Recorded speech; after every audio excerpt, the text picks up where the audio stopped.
But ఈ మధ్య కాలంలో చూస్తున్న political developments towards Janasena more curious అండి. బాలినేని గారు జాయిన్ అవ్వటం, ఉదయ్ భాన్ గారు జాయిన్ అవ్వటం, వస్తున్న సీనియర్ లీడర్స్ జాయిన్ అవుతూ ఉన్నప్పుడు why not TDP, why Janasena అనే క్వశ్చన్ అక్కడ మనకు రేజ్ అవుతుంది. అంటే అక్కడ ఉన్నటువంటి సమీకరణాలు బట్టి ఫ్యూచర్లో ఇదైతే బాగుంటుంది కదా, అక్కడ ఉన్న క్యాస్ట్ ఈక్వేషన్స్ అన్ని పెట్టి జాయిన్ అవుతారండి. ఇంతకుముందు బాలినేని గారు కూడా ఇప్పుడు అంతకుముందు టీడీపీ నుంచి ఆఫర్ వచ్చింది, లేదా జనసేన నుంచి ఆఫర్ వచ్చి ఉండొచ్చు, లేదా ఇప్పుడు అయిపోయిన తర్వాత ఇప్పుడు ఆల్రెడీ టీడీపీ నుంచి వాళ్ళు క్యాండిడేట్ ఉన్నారు కదా, గెలుచున్నారు కదా, మన నెక్స్ట్ జనసేనకి అయితే బాగుంటుందని లోకల్ సమీకరణాలు పట్టుకొని ఆ డిసిషన్ తీసుకుంటా ఉంటారు ఎనీ ఎమ్మెల్యే. బట్ ఈ జాయినింగ్స్ అనేవి ఈ టూ పార్టీస్ మధ్య ఏమి క్లాషెస్ కి దారితీయదా మోర్? అంటే ఎందుకంటే ఆల్రెడీ ఒక పెద్ద పార్టీ ఇద్దరికి ఒక అండర్స్టాండింగ్ ఏంటంటే అండి, ఇప్పుడు మీకు ఇందాక వైఫ్ అండ్ హస్బెండ్ ఎగ్జాంపుల్ ఏంటంటే, మీకు ఒక పిల్లలు, అందుకే మీకు కామన్ గోల్ ఎక్కువ ఉంటుంది. At the same time me individual మీకు కొన్ని లక్ష్యాలు ఉంటాయి, మీకు ఆయనకు ఎక్కువ లక్ష్యాలు ఉన్నట్టు. ఇక్కడ ఏమవుతుందంటే ఆబ్వియస్లీ రేపొద్దున నా పార్టీ బలోపేతం చేసుకోవాలని ఇరు పార్టీలకి ఉంటుంది, ఇరు పార్టీ లీడర్లకి ఉంటుంది. సో ప్యారల్గా ఒకటి మీకు తెలిసినా ఒకటి తెలియకపోయినా రెండు పార్టీలు తన పార్టీ బలోపేతం చేసుకోవాలని వర్క్ చేసుకుంటూ ఉంటాయి. దాంట్లో ఎటువంటి సందేహం లేదు. ఎన్నికలకి ముందు వైఎస్ఆర్సీపీ నుంచి చాలా మంచి లీడర్స్, సీనియర్ ఫైనాన్షియల్ స్ట్రెంగ్త్ ఉన్న లీడర్స్ ని వైసీపీ పోగొట్టుకుంది. అది ఎంతవరకు కారణం అనేది ఇప్పటికి కూడా వాళ్ళు తెలుసుకున్నారో లేదో తెలియదు, కానీ బాలినేని లాంటి సీనియర్ లీడర్స్ ఇప్పటికీ కూడా వెళ్ళిపోతూ ఉన్నారు. వాట్ ఈస్ వైసీపీ ఫ్యూచర్ అండి? వైఎస్ఆర్సీపీ భవితవ్యం అంటే ఇంతమంది 11 వచ్చినప్పటికీ కూడా కొంతమంది ఓడిపోయినా సీనియర్స్, ఇప్పుడు బొత్స గారు అవ్వచ్చు, పెద్దిరెడ్డి గారు అవ్వచ్చు, విజయసాయి రెడ్డి, ఇలాంటి పెద్ద సీనియర్ లీడర్స్ ఉన్నారు. సో ఎలా ఉండబోతుందంటారు ఫ్యూచర్, ఆ పార్టీ భవిష్యత్? అంటే ఎనీ పార్టీ అండి, నాట్ ఓన్లీ వైఎస్ఆర్సీపీ, ఎనీ పార్టీలో లీడర్స్ పోతుంటారు. ఇప్పుడు టీడీపీ నుంచి కూడా చాలా మంది వైఎస్ఆర్సీపీకి వెళ్ళినప్పుడు, లేదా ప్రజారాజ్యం నుంచి చాలా మంది మూవ్ అయ్యి ఉంటారు. పార్టీ మీరు స్ట్రక్చర్ అదే కాన్సెప్ట్ నిలబెట్టుకుని అదే ముందుకు వెళ్తూ ఉంటే లీడర్స్ వస్తుంటారు, పోతుంటారు, పార్టీలు ముందుకు వెళ్తూనే ఉంటాయి. బట్ మీరు అదే కాన్సెప్ట్ని, ఆ కాన్ఫిడెన్స్ని పీపుల్లో బిలీవ్ చేసేటట్టు ఉండగలిగితే టైం కొంచెం గడిచిన తర్వాత మీకు మళ్ళీ జనాలు నమ్మేదానికి ఆస్కారం ఉంటుంది. మీరు అసలు బిలీఫ్ సిస్టమే కోల్పోయారు అనుకోండి, లీడర్స్ మొత్తం 175 మంది యాస్టీజ్గా ఉన్నా కానీ ఏం గెలవలేవు. మీ సలహా ఏంటి? ఎవరికండి? 40% ఓట్ బ్యాంక్ వచ్చింది, 11 సీట్లే వచ్చాయి, అయినా ప్రతిపక్షంలో కూర్చున్నారు, ప్రతిపక్ష హోదానే లేదు అని చెప్పి మాట్లాడేవాడు. మీరు ఒక కేకే కన్సల్టెన్సీ నుంచి యాజ్ అ సీఈఓగా జగన్మోహన్ రెడ్డికి కావచ్చు, వైఎస్ఆర్సీపీకి కావచ్చు, వెళ్తాం అనుకునే లీడర్స్ కావచ్చు, వాట్ ఈస్ యువర్ అడ్వైస్? ఒక్కొక్క ఇండివిజువల్ ఎమ్మెల్యేకి ఒక్కొక్క నియోజకవర్గం బట్టి ఆబ్వియస్గా మేము ఇదే టెక్నికల్గా మేము ఇదే వాళ్ళ దగ్గర మనం చార్జ్ చేసి తీసుకొని అక్కడ వర్క్ చేసి సర్వే చేసి ఏది కరెక్ట్ ఉంటుంది, బాగుంటుంది, ఏది గెలిస్తే బాగుంటుంది అని చెప్తుంటాం. బట్ మీరు జనరలైజ్ స్టేట్మెంట్ అడుగుతున్నారు కాబట్టి ఇమీడియట్గా చెప్పలేదు. కొంతమంది ఏంటంటే అండి, నేను మళ్ళీ నెక్స్ట్ టైం గెలవాలి అనేది వస్తుంటారు.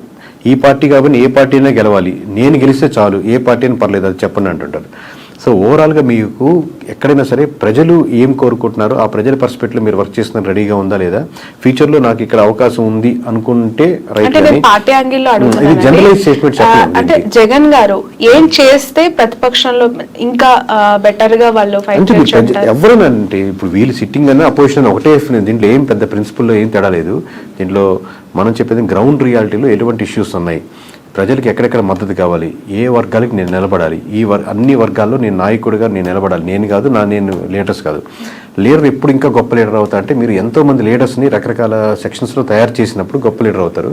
అది ఇప్పుడు నేను రిక్రూట్ చేసుకుంటున్నాను, ఇప్పుడు మేము ఇంట్రెస్ట్ చేస్తా ఉన్నాను. ప్రతి ఇంటర్వ్యూలో నేను చూసుకునేది అంశం ఏంటంటే, నాకంటే ఇతనికి లేదా అమ్మాయికి ఎక్కువ టాలెంట్ టెక్నికల్గా ఈ విషయంలో ఉందా, లేదా ఆల్రెడీ ఉన్న వాళ్ళకంటే ఎక్కువ టాలెంట్ ఉందా అని చూసుకొని లీడర్ అవుతాడు.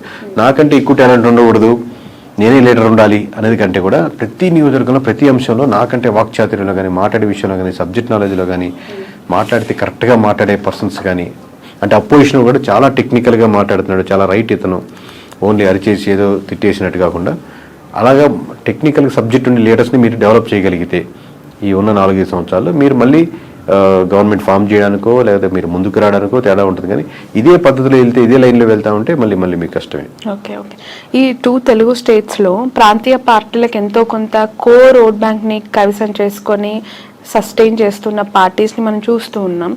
ఇక్కడంటే ఇప్పుడు కాంగ్రెస్ అధికారంలోకి వచ్చింది, అగైన్ అక్కడ మళ్ళీ ప్రాంతీయ పార్టీ, ఆఫ్కోర్స్ జాతీయ పార్టీ అయినప్పటికీ కూడా వాళ్ళు ప్రాంతీయ పార్టీగానే ఎస్టాబ్లిష్ అయ్యారు టీడీపీ. సో ఒక ప్రాంతీయ పార్టీ యొక్క ప్రభావము, వాళ్ళ ఇంపాక్ట్స్ 2 స్టేట్స్లో ఇంతకాలం చూసిన ప్రజలు మతతత్వ రాజకీయాల్ని, మతతత్వ పార్టీలను ఎంకరేజ్ చేస్తాయా, కన్సిడర్ చేస్తాయా? అంటే ఇప్పుడు నేను నేషనల్ వైజ్గా చెప్తున్నా కదండి, మతానికి ఉన్న సంబంధించిన ఓట్ బ్యాంక్ అంటే ఇక్కడ ఎస్పెషల్లీ 2 తెలుగు స్టేట్స్ గురించి నేను మాట్లాడు. అంటే కంపేర్ టు నార్త్లో పోలిస్తే ఇప్పుడిప్పుడే సౌత్లో బీజేపీది కూడా ఇంకొంచెం ఉంది. కంపేర్ చెప్తున్నాను, నార్త్లో ఎక్కువ బీజేపీ ఆల్రెడీ ఒక సాచురేషన్ పాయింట్కి వెళ్ళిపోయింది. బట్ సౌత్లో ఇప్పుడిప్పుడే అక్కడక్కడక్కడ ఆ టైప్ ఆఫ్ చిగురిస్తూ లేదా ఆ థాట్ ప్రాసెస్లో ఉండి మన ధర్మం అనేది ఆలోచిస్తున్నారు. బట్ అది ఓట్ బ్యాంకింగ్ సరిపోదు గెలిచేదానికి అనుకుంటున్నాను. ఒకసారి మీకు సెంట్రల్లో బీజేపీ తగ్గిపోతుంది అనుకోండి, దాని ఇంపాక్ట్ మన స్టేట్లో కూడా పడుతుంది. మొత్తం స్టేట్లో సెంటర్లో మనకు గవర్నమెంట్ మారుతుంది అనుకోండి, అది మన స్టేట్కి వచ్చేసరికి కూడా మన ఇంపాక్ట్ పడుతుంది. ఎప్పుడైతే మీకు బీజేపీ మీద ఎఫెక్ట్ ఎక్కువ పడిపోతుందో, బీజేపీ మునిగిపోతుందో, దాని బీజేపీ ఆధారితంగా నిలబడిన పార్టీలు కూడా దాని ప్రభావం, దాని ఎఫెక్ట్ ఎంతో కొంత తీసుకో తప్పదు. Okay okay in future Nara Lokesh గారికి, పవన్ కళ్యాణ్ గారికి ఎవరికి ఎక్కువగా సీఎం అయ్యే అవకాశం ఉంది అని అంటారు? నియర్ మీ అజంప్షన్ ఏంటి?